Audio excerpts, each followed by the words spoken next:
ప్రభువునందు దేవుని స్వరూపులైన ప్రియులందరికీ అనగా తండ్రి అయిన దేవుని యందు ప్రేమించబడి యేసుక్రీస్తునందు భద్రము చేయబడి పిలువబడిన వారికి శుభములు చెప్పి ప్రసంగి అను నేను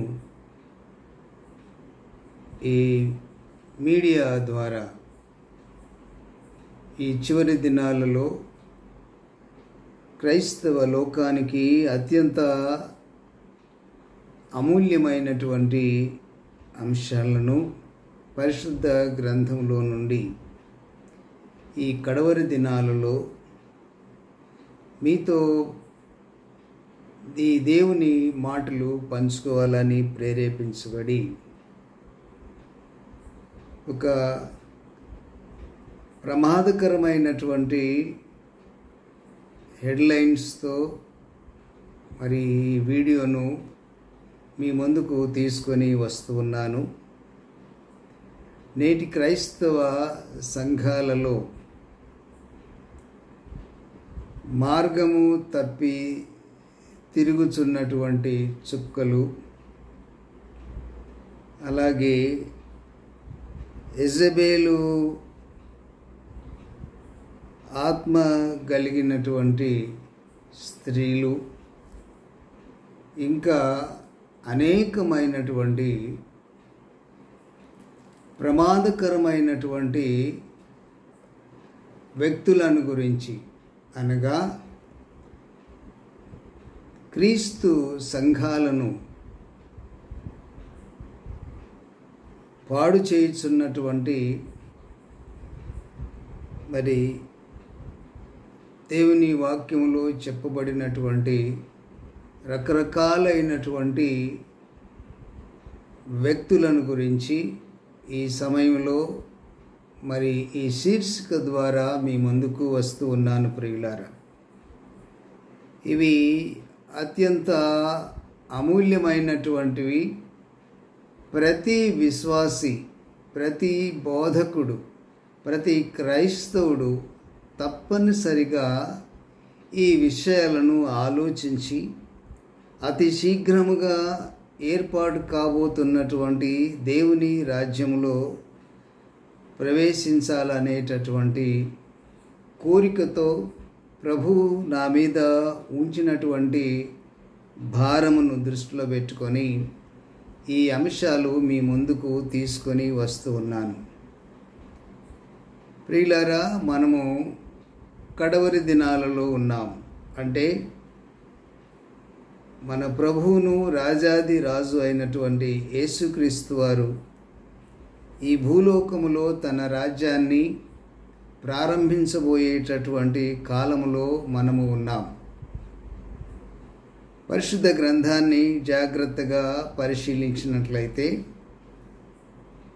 ఈ ప్రభువు రాజ్య రాకడకు ముందు, అంటే ఆఖరిగా నెరవేరుచున్నటువంటి ప్రవచన కాలములో మనము ఉన్నాం. పరిశుద్ధ గ్రంథాన్ని జాగ్రత్తగా మనము పరిశీలించినట్లయితే ప్రభువు రాకడకు లేక దేవుని రాజ్య స్థాపనకు ముందు జరగబోయేటటువంటి లేక జరుగుతూ ఉన్నటువంటి ప్రవచనమే ఈ వీడియోలో ప్రధానమైనటువంటి అంశం. ఈ శీర్షికలో అనేకమైనటువంటి విషయాలు మనము ఆలోచన చేస్తున్నాం. ఎందుకంటే మనము విశ్వాసం గలవారమై ఉన్నామో లేదో మనలను మనము పరీక్షించుకోవడానికి, శోధించుకోవడానికి ఈ అంశాలు అత్యంత ప్రాముఖ్యమైనటువంటివిగా బైబిలు మనకు బోధిస్తూ ఉంది.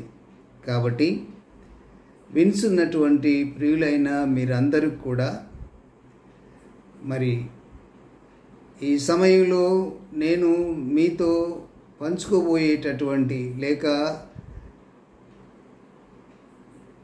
చెప్పబోయేటటువంటి సంగతులు వాక్యానుసారంగా ఉన్నావో లేవో అనేటటువంటి విషయాలను కూడా మీరు బైబిల్ను తెరిచి ఖచ్చితంగా లేఖనాలను పరిశీలించి గ్రహించుకోవాలని మనవి చేస్తూ ఉన్నాను.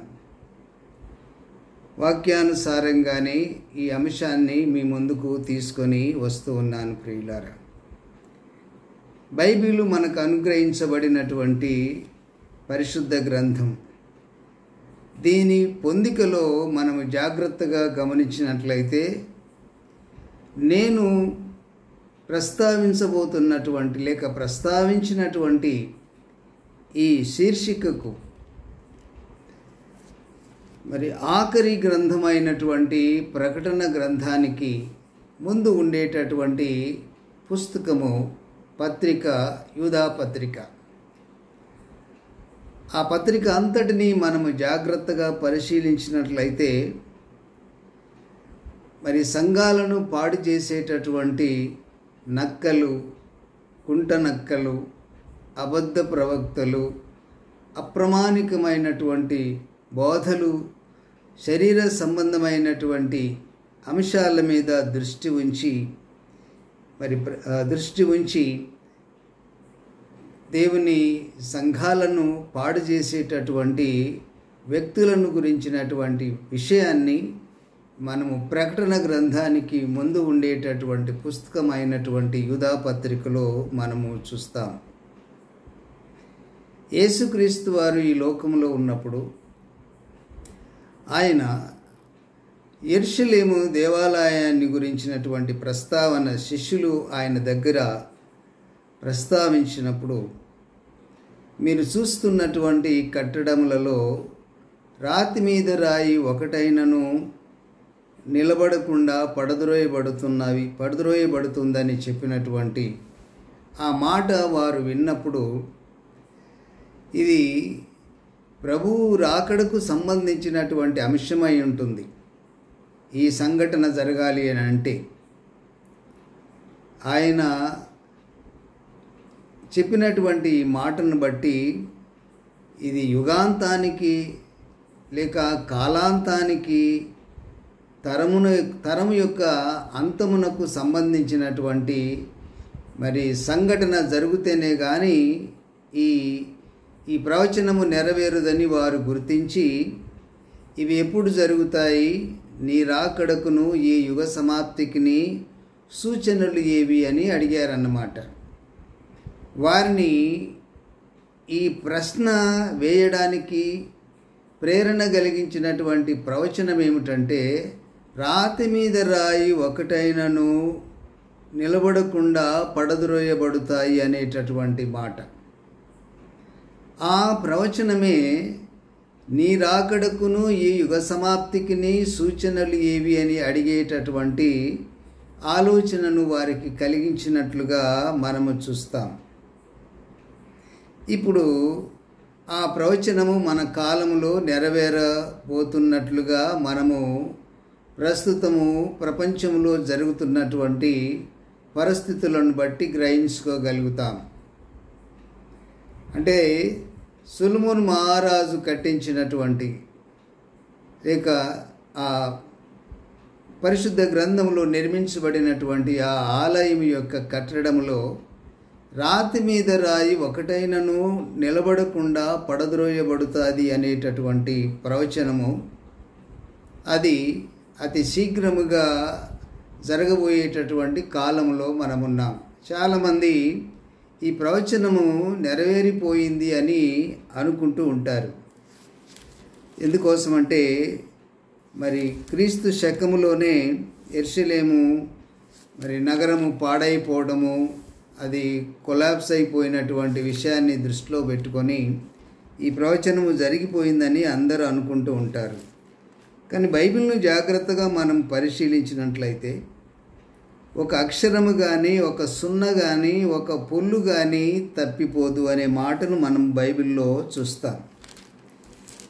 అక్కడ ప్రవచనాన్ని మనం జాగ్రత్తగా గమనించినట్లయితే మత్తయి సువార్త 24వ అధ్యాయములో మనం గమనించినట్లయితే అందుకు ఆయన 2వ వచనంలో, అందుకు ఆయన, మీరు ఇవన్నీ చూచుతున్నారు కదా, రాతి మీద రాయి ఒకటి అయినను ఇక్కడ నిలిచి ఉండకుండా పడద్రోయబడునని మీతో నిశ్చయముగా చెప్పుచున్నానని వారితో అనెను. ఇక్కడ చాలా జాగ్రత్తగా మనం గమనించాలి. ఏంటంటే ఒక అక్షరము కానీ, ఒక సున్న కానీ, ఒక పొల్లు కానీ తప్పిపోకూడదు. భావము కరెక్ట్గా ఉండాలి, సరిగా ఉండాలి. రాతి మీద రాయి ఒకటైనను నిలిచి ఉండకుండా అనే మాటను మనము జాగ్రత్తగా గ్రహించుకోవాలి. ఇవాళ వెస్ట్రన్ వాల్ అనేటటువంటిది ఇప్పటికీ ఉన్నట్లుగా మనం చూస్తున్నాం. ఏడుపు గోడ అని కూడా పిలుస్తారు. అంటే రాతి మీద రాళ్ళు చాలా ఉన్నాయి ప్రియులారా. కానీ ప్రవచనం ఏంటంటే రాతి మీద రాయి ఒకటైనను నిలిచి ఉండకుండా పడద్రోయబడాలి. అది ప్రవచనం. అది ప్రభు రాకడకు కానీ ఈ యుగ సమాప్తికి కానీ సూచన. కాబట్టి అది జరగలేదు, అది నెరవేరలేదు. ఆ ప్రవచనము శీఘ్రముగా నెరవేరబడవలసి ఉన్నది అనే సంగతిని మనమందరము గుర్తుంచుకోవాలి.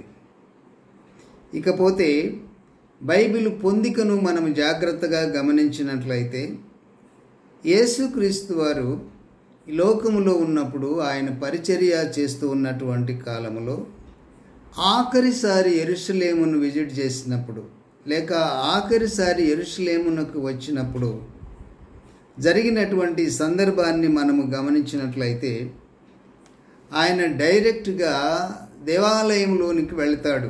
యెరూషలేములో ప్రవేశించి డైరెక్ట్గా దేవాలయంలోనికి వెళ్తాడు.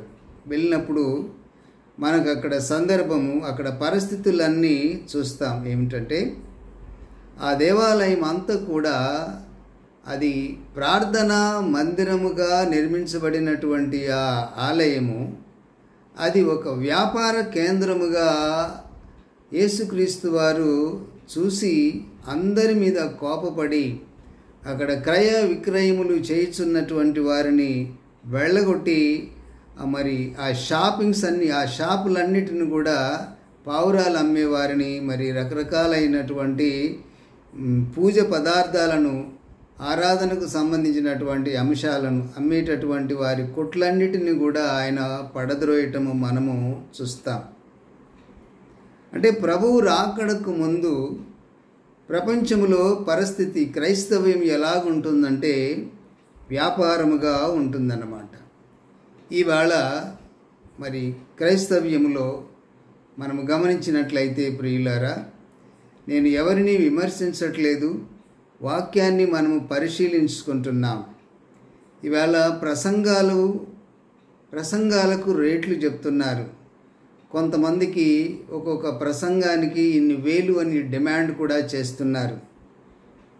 ఒక మీటింగ్కు ఇంత అని ప్యాకేజీ అడుగుతూ ఉన్నారు.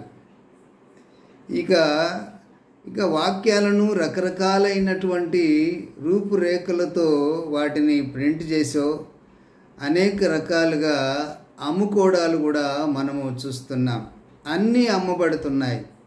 పాటలతో వ్యాపారం చేస్తున్నారు, వాక్యముతో వ్యాపారం చేస్తున్నారు, ప్రసంగాలతో వ్యాపారము చేస్తున్నారు.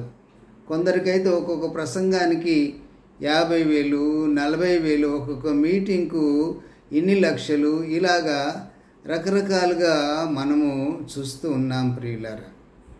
ఇవన్నీ కూడా ఇవాళ మనం గమనించినట్లయితే మరి ఏమి సూచిస్తున్నాయంటే యేసుక్రీస్తు వారు ప్రభువు ఆయన వస్తూ ఉన్నాడు. ఆయన ఎక్కడికి వస్తారంటే సరాసరి ఆయన ఆలయమునకు హఠాత్తుగా వస్తాడని మలాకీ గ్రంథములో మనము చూస్తాం ప్రియులారా. ఇవన్నీ తెలిసినటువంటి విషయాలే. అయినా సరే మనము ఖచ్చితంగా విషయాలను గమనించుకోవాలి. ఏం చేస్తున్నాడంటే తన ఆలయమునకు హఠాత్తుగా వచ్చును, ఇదిగో ఆయన వచ్చుచున్నాడు అని మనము మలాకీ గ్రంథం 3వ అధ్యాయంలో 1-2 వచనాలలో చూస్తామన్నమాట. అంటే యేసుక్రీస్తు వారు యెరూషలేమునకు చివరిసారి వచ్చినప్పుడు, ఈ లోకంలో ఉన్నప్పుడు సిచ్యువేషన్ ఎలాగుందంటే ఆలయములో వ్యాపారము జరుగుతుందన్నమాట. ఆలయం అంటే ఈవేళ క్రైస్తవ సమాజం, సంఘాలన్నీ కావచ్చు, సంస్థలన్నీ కావచ్చు, మీరే దేవుని ఆలయమై ఉన్నారు అని అంటున్నారు. కాబట్టి సంఘం అనేటటువంటి ఆలయంలో ఈవేళ వ్యాపారాలు జరుగుతున్నట్లుగా మనము చూస్తూ ఉన్నాం ప్రియులారా.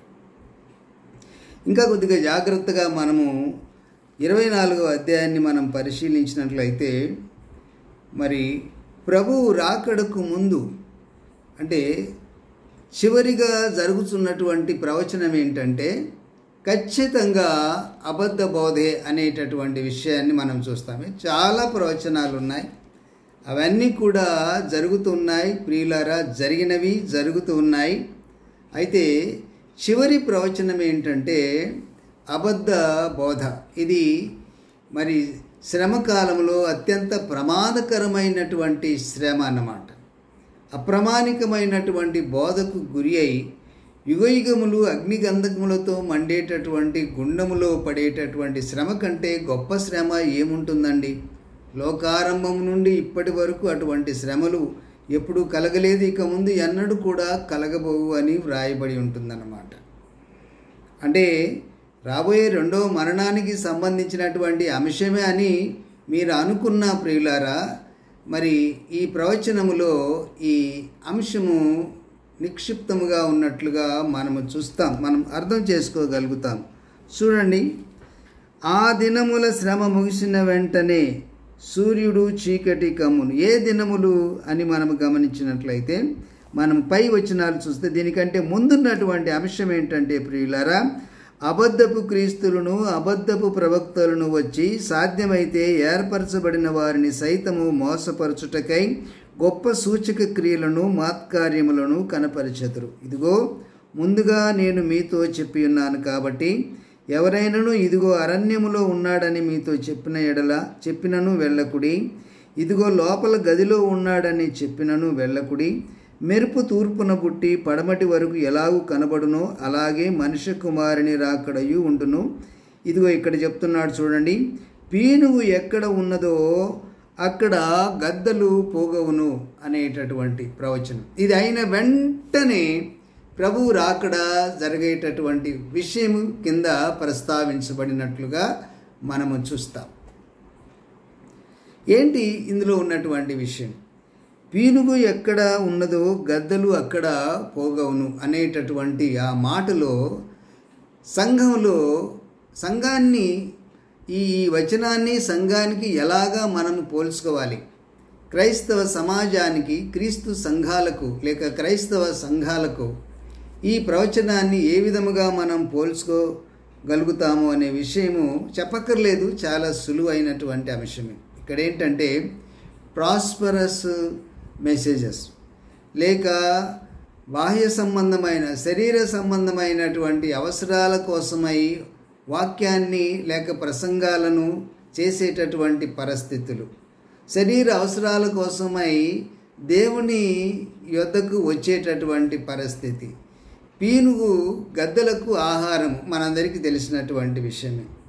కాబట్టి ఈవేళ జనాలు పొలోమంటూ ఏం చేస్తున్నారంటే ఆ పాస్టర్ దగ్గరికి వెళ్తే స్వస్థత కలుగుతుంది, ఆ పాస్టర్ దగ్గరికి వెళ్తే మన కోరికలు తీరుతాయి, మన అవసరాలు తీరుతాయి అని చెప్పేసేసి జనాలు ఎలాగున్నారంటే గద్దల్లాగా పీనుగలుగా పిలువబడుచున్నటువంటి మరి పెద్ద పెద్ద సేవకులని చెప్పుకుంటున్నటువంటి వారి దగ్గరికి వెళుతున్నారన్నమాట.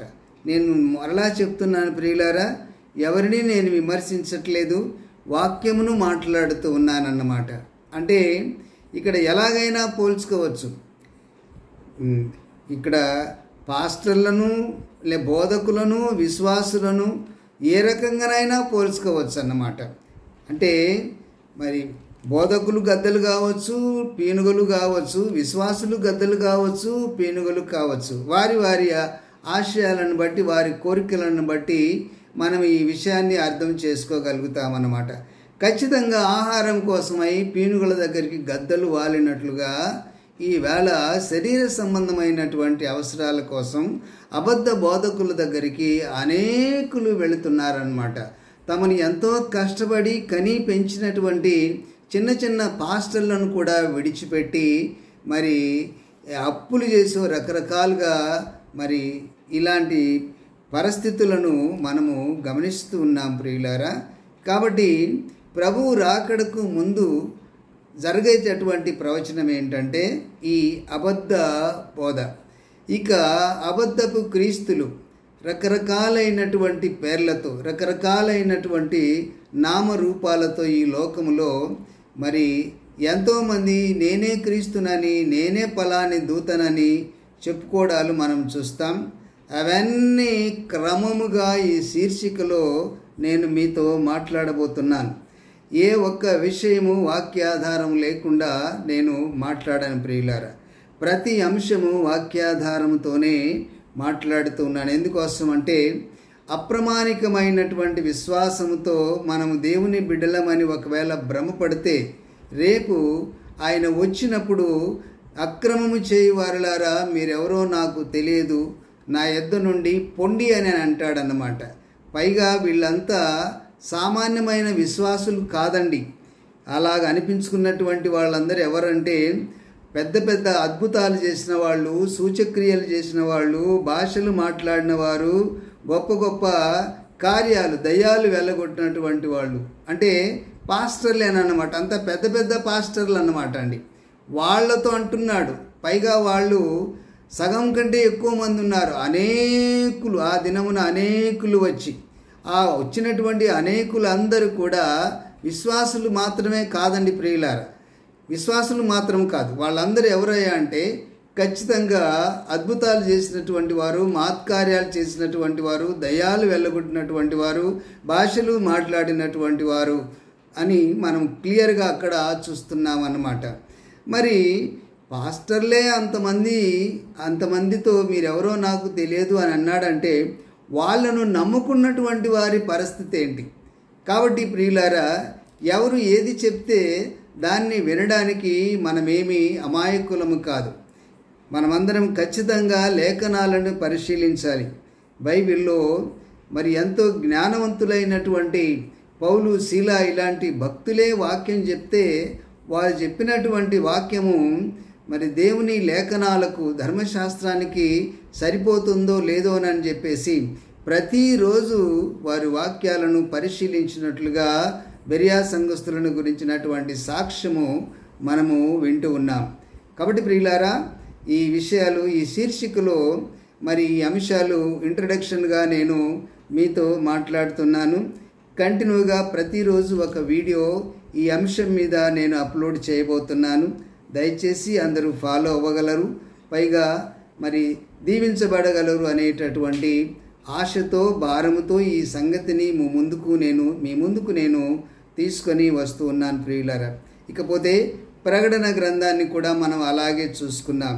ప్రకటన గ్రంథము ప్రభు రాజ్యము ఏర్పాటు కాబోవడానికి సూచనగా ఉన్నటువంటి ప్రవచన గ్రంథం. దానికంటే ముందున్నటువంటి యూదా పత్రిక వచ్చేసి మొత్తం అబద్ధికుల యొక్క లిస్టు అక్కడ ప్రస్తావించబడింది.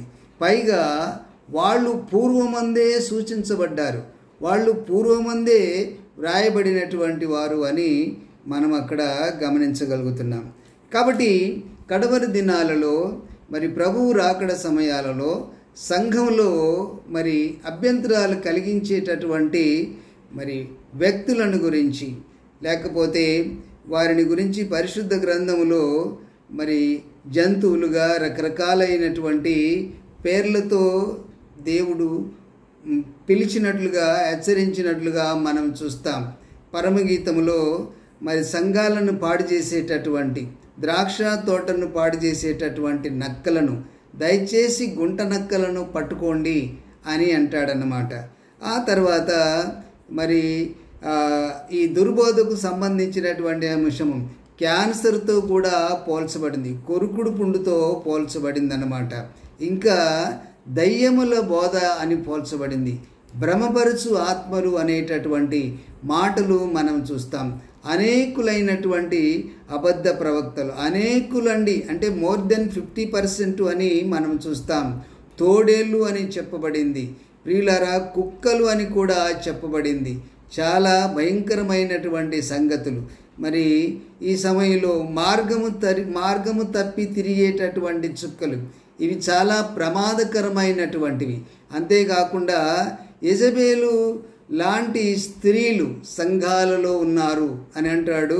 ప్రకటన గ్రంథంలో నువ్వు యెజబేలు అనేటటువంటి స్త్రీని సంఘములో ఉండనిస్తున్నావు అని అంటాడు. ప్రియులారా, ఇది చాలా ప్రమాదకరమైనటువంటి అంశం. అంటే వీళ్ళు ఎలా ఉంటారు, సంఘాల్లో వీళ్ళు ఏం చేస్తారు అనేటటువంటి విషయాలన్నీ కూడా ఈ శీర్షికలో వివరముగా మనము చూస్తాం. అంతేకాకుండా పాస్టర్లు ఎలాగా మరి దేవుని సహవాసాలను, ప్రామాణికమైనటువంటి విశ్వాసములో ఉన్నటువంటి వారిని అప్రమాణికమైనటువంటి బోధ చేసేటటువంటి వారు ఎలా సంఘాల్లో జొరబడతారు, స్థానిక పాస్టర్లు లేనిది చూసి వారు సంఘాలలోనికి, వారి గృహాల్లోనికి వెళతారు.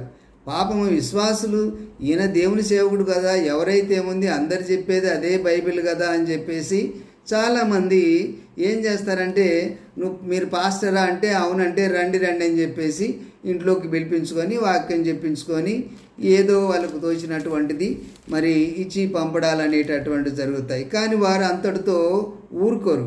వాళ్ళు తమ సిద్ధాంతాలను అక్కడ బోధించి వారి స్థానిక పాస్టర్ మీద మరి లేనిపోనివి చెప్పి మరి గలిబిలి చేసేటటువంటి పరిస్థితులు మనం చూస్తాం. సొంత మాటలు కాదండి, ఈ విషయాలు పేతురు గారు డైరెక్ట్గా వ్రాస్తాడనమాట. అంటే రహస్యంగా జొరబడతారు, వీళ్ళు రహస్యంగా జొరబడతారన్నమాట.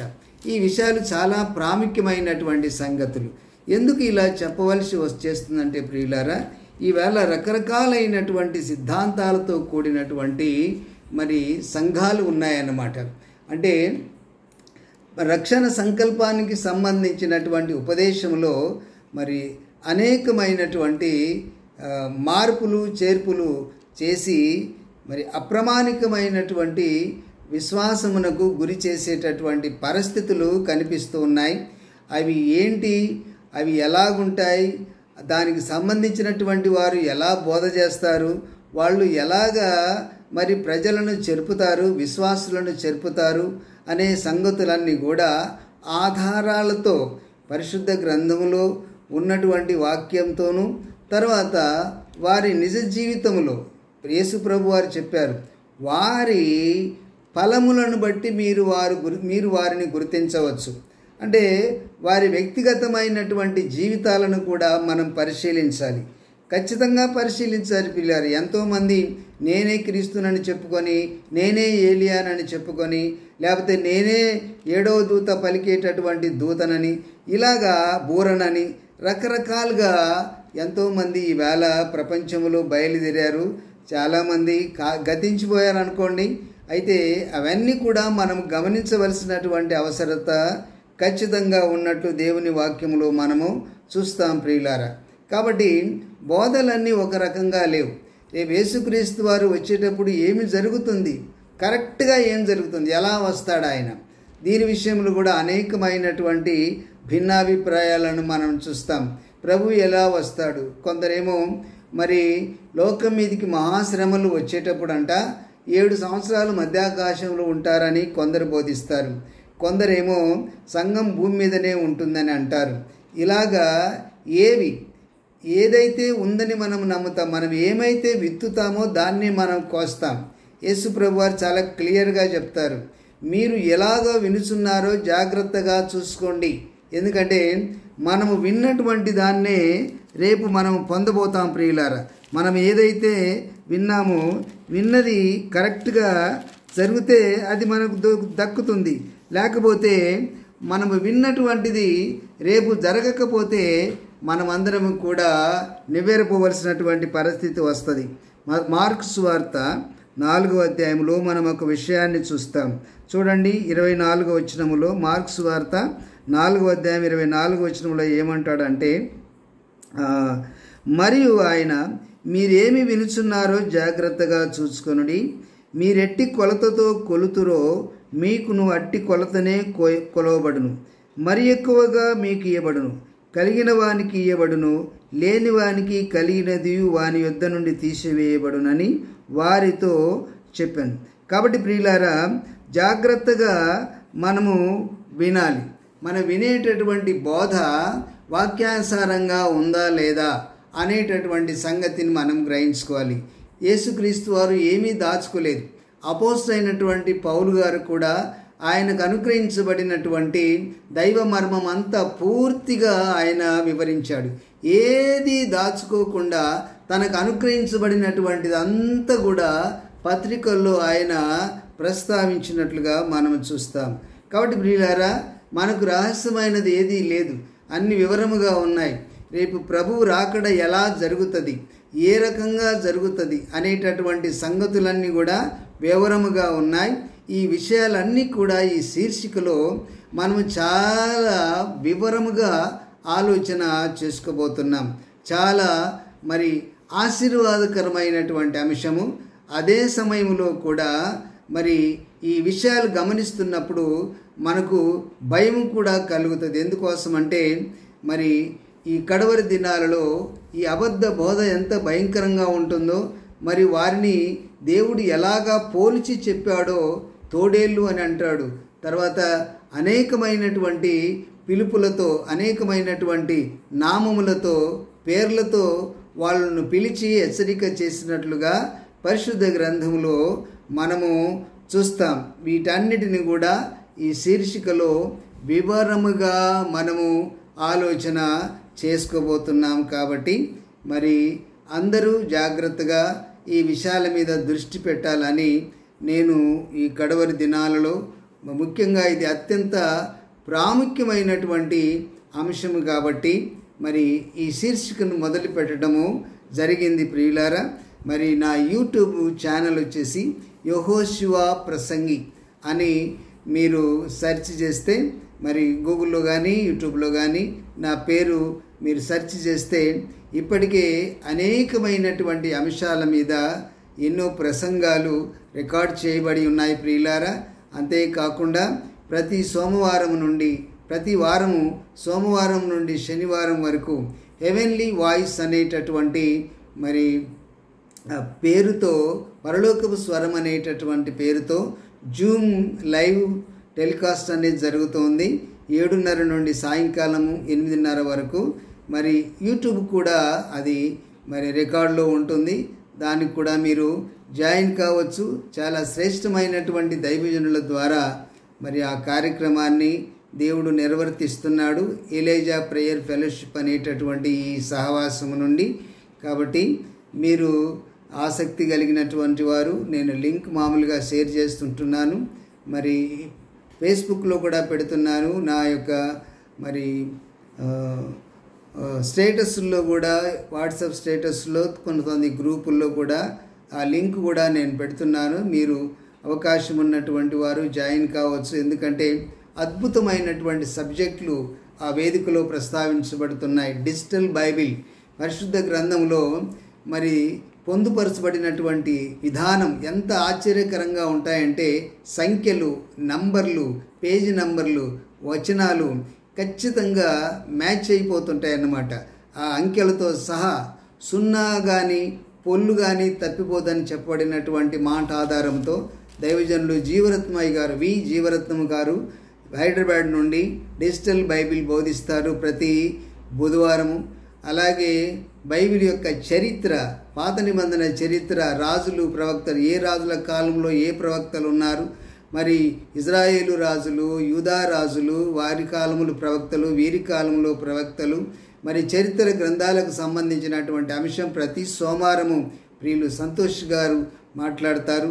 ఆ తర్వాత చాలా ఆశీర్వాదకరమైనటువంటి సంఘ క్షేమాభివృద్ధి కొరకై ప్రియులు సతీష్ బేతేల్ గారు ప్రతి శనివారము, అంటే మొదటి శనివారము అంటే మార్చి ప్రతి శనివారము వారు మాట్లాడతారు.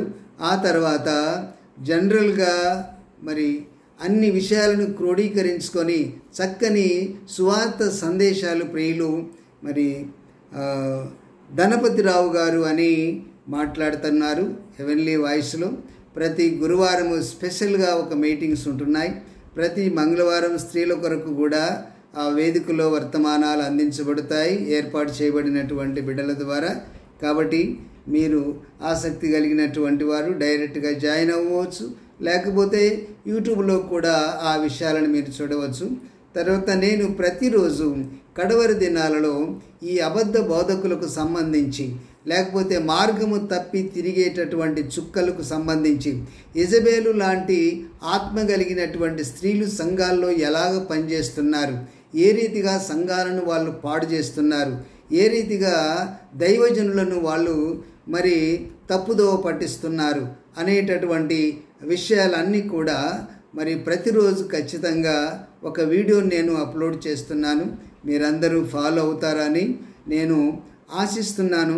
మీకు ఏవైనా అనుమానాలు ఉన్నా సరే, మిమ్మల్ని ఏ విషయాలైనా హర్ట్ చేసినట్లయితే మరి నా తమానిల్లో నా యొక్క ఫోన్ నంబర్ కూడా ఉంటుంది. దయచేసి మీరు డైరెక్ట్గా నాతో మాట్లాడవచ్చు. కామెంట్లు ఏమి చేయవలసినటువంటి పని లేదు, నేను అందుబాటులో ఉంటాను. మీరు ఏ ప్రశ్నలు వచ్చినా సరే, ఎలాంటి సమస్యలు వచ్చినా సరే డైరెక్ట్గా నాతో మాట్లాడవచ్చు. మీరు ఒకవేళ నేను ఏదైనా పొరపాటు చెప్పినట్లయితే మీరు నన్ను సరి కూడా చేయవచ్చు. ఎందుకోసం అంటే నేను అన్నీ తెలుసు అని అనుకోవట్లేదు. ఎందుకంటే ఒకడు తనకేమైనా తెలియని అనుకుంటే వాడు తెలుసుకోవలసినటువంటిది ఇంకా చాలా ఉన్నదనేటటువంటి మాట బైబిల్లో మనం చూస్తున్నాం. నాకు అన్నీ తెలుసని నేను మాట్లాడట్లేదు ప్రియులారా. నేను ఖచ్చితంగా దేవుడు ఈ లోకంలో తన పరిచర్య కొరకై నన్ను పుట్టించుకున్నాడు. మరి నా జన్మ కేవలం ఆయన పని కోసమే అని నాకు దయచేయబడింది. అది ఒక అద్భుతమైనటువంటి సాక్ష్యము. అంతేకాకుండా మరి దేవునికి సంబంధించినటువంటి సంగతులు కూడా ఈవేళ మనము చాలా చిత్రమైనటువంటి విషయాలు ఆలకిస్తున్నాం. డిబేట్లు జరుగుతున్నాయి. ఇంతకాలం అయిపోయినా సరే, ఇంత జ్ఞానం అభివృద్ధి అయిపోయినా సరే, దేవుణ్ణి గురించినటువంటి విషయం ఇంకా రహస్యంగానే ఉండిపోయింది. ఎవరు మరి ఎందుకంటే మనం గమనిస్తున్నాం, అంటే ఈ రకరకాలైనటువంటి డిబేట్లు మనము చూస్తున్నాం. యేసుక్రీస్తుని గురించినటువంటి విషయం కూడా సరైనటువంటి అవగాహన లేనటువంటి బోధలు మనం వింటున్నాం. యెహోవా అనేటటువంటి తన పేరును ఆయన మరి బయలుపరిచాడు, దాన్ని ప్రత్యక్షపరిచాడు యేసు అనేటటువంటి నామముతో. యెహోవా అనే అదృశ్యమైనటువంటి ఆ శబ్ద బ్రహ్మ మరి యేసు అనేటటువంటి రక్తమాంసములతో ఈ లోకములో ప్రత్యక్షపరచబడింది. ఆ విషయాన్ని కూడా మనము ఈ వేదికలో మీరు వినగలరు. మరి ఇప్పటికే నేను కొన్ని వీడియోలు కూడా చేశాను ఆ విషయంలో. యెహోషువ ప్రసంగి అనేటటువంటి యూట్యూబ్ ఛానల్లో మీరు చూడవచ్చు ప్రియులారా. కాబట్టి ఈ వేదికలో ప్రధానంగా యుగములలోను తరములలోను మరుగు చేయబడినటువంటి దేవుని మర్మం అనేటటువంటి విషయాలు మరి మరి చాలా వివరముగా మీరు చూడగలుగుతారు. చాలా విషయాలు ప్రియులారా. అసలు రాకడ ఎలా జరుగుతుంది, మరి ఆ రాకడ సమయంలో సంఘం ఎత్తబడుతుందా, అసలు సంఘం ఎత్తబడటం అంటే ఏంటి, అసలు సంఘం ఎప్పుడు ఎత్తబడుతుంది అనేటటువంటి విషయాలు. అవి మాత్రమే కాకుండా మరి దేవుడు ఈ లోకానికి యుగానికి ఇచ్చినటువంటి టైం లైన్ 70 వారములలో మనం ఎక్కడ ఉన్నాము అనేటటువంటి విషయం కూడా ఇప్పటి వరకు మీరు ఎక్కడ ఏ కామెంటరీలో కానీ ఏ బైబిల్ కళాశాలలో కానీ ప్రస్తావించినటువంటి అద్భుతమైనటువంటి ఆ విశ్లేషణ మరి ఈ వేదికలో నేను ప్రకటిస్తున్నాను. మీరు ఆల్రెడీ ఆ వీడియోలు కూడా మీరు చూడవచ్చు. అయినా కూడా మళ్ళా నేను ప్రకటిస్తున్నాను. అవి మరి ఇదే వేదికలో, అంటే హెవెన్లీ వాయిస్ అనేటటువంటి వేదికలో జూమ్ మీటింగ్లో శనివారం, అంటే మార్చి ఒక శనివారం, 2వ శనివారం, 4వ శనివారం, లేకపోతే మొదటి శనివారం, 3వ శనివారం ప్రియులు సతీశయ్య గారు, తర్వాత నేను శనివారం మాట్లాడేటప్పుడు శనివారం ఆ సంగతులు నేను మాట్లాడుతున్నాను. అంటే బైబిల్ టైం లైన్ అనేటటువంటి అంశం మీద నేను మాట్లాడుతున్నాను. అదే సమయంలో దేవుని మర్మాన్ని గురించిన విషయాన్ని గురించి కూడా మాట్లాడుతున్నాను. ఎందుకంటే దేవుడు అంటే చాలామందికి అర్థం కావడం లేదు. దేవుడు అంటే ఆత్మ. కాబట్టి ఈ విశ్వం అంతా దేవుడు వ్యాపించి ఉన్నాడు. దేవుళ్ళు అనబడిన వారు ఉన్నారు, దేవతలు అనబడినటువంటి వారు ఉన్నారు, ప్రభువులు అనబడినటువంటి వారు ఉన్నారు. అయితే మనకు ప్రభువు ఒక్కడే అనేటటువంటి యేసు ప్రభు అనేటటువంటి మాటను మనం చూస్తాం. కాబట్టి ఈ వివరాలన్నీ కూడా మరి ఎక్కడ కూడా ఎవరిని బాధ పెట్టేటటువంటి అంశాలు కాకుండా అందరూ ప్రతి ఒక్కరు కూడా ఆలకించగలిగేటటువంటి యోచించగలిగేటటువంటి సత్యాలు ఈ వేదికలో ప్రకటించబడుతున్నాయి. కాబట్టి దయచేసి మరి కడవరి దినాలలో మరి మరి ఈ ఛానల్ను ఫాలో అవ్వగలరని, మరి ఆధ్యాత్మికమైనటువంటి మేలులు పొందగలుగుతారు అనేటటువంటి ఉద్దేశంతో మరి ఈ సమయంలో నేను ప్రకటించినటువంటి మరి అంశం అనగా ఈ కడవరి దినాలలో ప్రభువు రాకడకు ముందు మరి సంఘాలను పాడు చేసేటటువంటి పరిస్థితులు అనే శీర్షికతో మరి ఈ ఈ ఈ ఈ అంశాన్ని ప్రారంభించాను. ప్రతిరోజు ఖచ్చితంగా మరి ఈ ఈ విషయాలు మీరు వినగలుగుతారు. ఈరోజు కాస్త ఎక్కువ సమయం అయిపోయింది. ప్రతిరోజు ఒక అరగంట ఖచ్చితంగా మరి ఈ అంశం మీద ప్రత్యేకమైనటువంటి వర్తమానాలు ఉంటాయి. అబద్ధ బోధలు ఎలా ఉంటాయి, అసలు ఏ రకంగా బోధిస్తారు వాళ్ళు అని చెప్పేసి, మరి దయాల బోధలు ఉన్నాయంట, అపవిత్రాత్మల బోధలు ఉన్నాయంట, భ్రమపరచు ఆత్మల బోధలు ఉన్నాయి, ఇలాగా బిలాము బోధలు ఉన్నాయి, చాలా బోధలు ఉన్నాయి ప్రియులారా. అవన్నీ ఎలాగుంటాయి, ఎక్కడెక్కడ బోధించబడుతున్నాయి, ఇప్పుడు అవన్నీ ఉన్నాయి కాబట్టి బైబిల్లో అవి ప్రస్తావించబడ్డాయి. కాబట్టి అందరూ మా బోధ మంచిది అని అనుకుంటున్నారు. కానీ మరి వ్రాయబడినటువంటి బోధలన్నీ ఎక్కడున్నాయి? ఈ సమాజంలో, ఈ ప్రపంచంలో, క్రైస్తవ లోకంలో అన్నీ ఉన్నాయి. అవి ఎక్కడెక్కడ ఉన్నాయో, ఎలాగున్నాయో మనం ఎలా తెలుసుకోగలుగుతామనే అంశాలు ఈ వేదికలో మీరు ముందు వీక్షించగలుగుతారని మనస్ఫూర్తిగా ఆశిస్తూ, మరి ఈ మాటలు మీరు విన్నందుల కొరకై మీకు నా హృదయపూర్వకమైనటువంటి కృతజ్ఞతలు ఈ సమయంలో తెలియజేస్తూ ఈ మాటలు ముగిస్తూ ఉన్నాను. దేవుడు మనలందరినీ దీవించునుగాక. చిన్న ప్రార్థన చేసుకుందాం. పరిశుద్ధమైన మా పరలోకపు తండ్రి, మీకు వందనములు, స్తోత్రములు. మీ ప్రియకుమారుడును మా రక్షకుడునైన యేసుక్రీస్తు వారి పరిశుద్ధమైన నామంలో ఈ సమయంలో ప్రభువా, ఈ వేదిక ద్వారా, యూట్యూబ్ అనేటటువంటి ఈ ఛానళ్ళ ద్వారా ఈ కడవరి దినాలలో మరి కొన్ని విషయాలను లోకంతో పంచుకోవాలి, లోకానికి తెలియజేయాలి అనేటటువంటి ఆలోచన నాకు అనుగ్రహించి మీరు తెలియజేసినటువంటి అంశాలను ప్రకటించడానికి కృప చూపినందుల కొరకై స్తోత్రములు. వినుచున్నటువంటి వారు మా ప్రభువా పరిశీలించి గ్రహించుకోవడానికి కృప చూపించమని ప్రార్థన చేస్తున్నాను. మీరు అక్కడ చాలా సమీపముగా ఉంది. మేమందరం కూడా సిద్ధంగా ఉండడానికి, నీ రాకడలో మా ప్రభువా తండ్రి నిన్ను మేము ఎదుర్కోవడానికి, మీరు మమ్మల్ని గుర్తించడానికి, మేము ప్రామాణికమైనటువంటి విశ్వాసము కలిగి జాగ్రత్త పడడానికి సహాయం చేసి మీరు మహిమ పొందండి. మరి యూట్యూబ్లో ఈ మాటలు వీక్షించినటువంటి బిడ్డలందరినీ కూడా నీ చల్లని కృపలో కాపాడి భద్రపరిచి మీ నామమునకు మహిమ ఘనత తెచ్చుకోవలసిందిగా యేసు ప్రభు వారి పరిశుద్ధమైన నామములో ప్రార్థించి వేడుకుంటున్నాను తండ్రి. ఆమేన్. అందరికీ వందనాలండి.